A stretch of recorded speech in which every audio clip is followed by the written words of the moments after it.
Assalamualaikum warahmatullahi wabarakatuh. Alhamdulillah. Berjumpa lagi dengan channel saya, Maulan Hanafi Channel. Okey, selepas kita tengok Cikgu Amin Amin Ketam Nipah ataupun Pok Sui, dia orang menjala. Jadi kita pun minat kan nak belajar pasal jala ni. Jadi kita pun terbelilah terbeli jala yang macam ni sebab yang ni mudah sangat-sangat. Memang planning hari ni kita nak pergi nak pergi menjala ikan, tapi sebelum tu kita kena belajar dululah. Adalah video-video sebelum ni. Jala ni saya beli dekat beg kuning je ni. Bisingnya. Mana saya? Tu. Nampak dah. Bising sikit. Ejoh besar kan. Jadi rakan sahabat, jadi kita belilah ni. Jadi planning memang hari ni kita nak test belajar dulu. Sama ada dekat sungai mana dah. Kan. Jadi kita tengok dulu macam mana. Tapi itulah. Selepas standby belakang kita jemur, kita basuh dulu. Tiba-tiba tayar motor pula pancit. Jadi tayar pula pancit. Jadi macam biasalah. Kena pergi tapung dulu. Kan. Jadi sekejap lagi korang boleh tengok lah.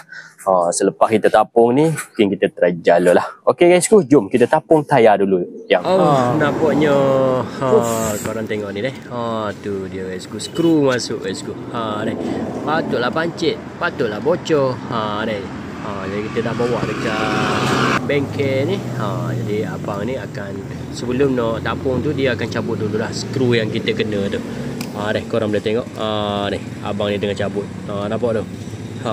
Dia payah sikit sebab iyalah, sebab dah masuk kita naik pula, jadi koho dia masuk. Kan. Nampak. Tu dia guys. Jadi korang boleh tengok lah sampai habis macam mana cara-cara tapung tayar motor guys. Sangat-sangat mudah guys. Nampak. Satu pelayar, lepas tu satu barang lagi untuk tapung.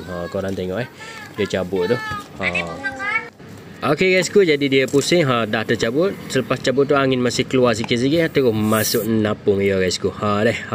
Macam tu. Lepas tu pusing sikit. Korang boleh tengok pusing-pusing sikit, cabut malah. Dah tercabut guys. Settle. Jadi selepas daripada tu, nampak ni. Kita tunjuk jelas sikit.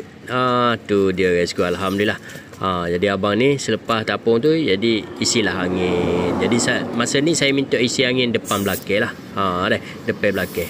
Gitulah belakang dengan depan. Jadi macam tu sajalah. Mungkin jalur hari ni tertunda sikit sebab iyalah dah lewat dah ni.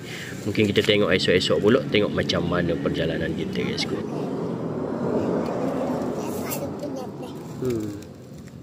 Ada pun.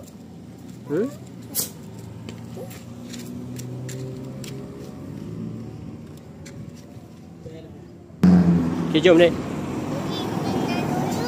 Minyak. Dah, minyak ada dah. Pergi ni. Dah.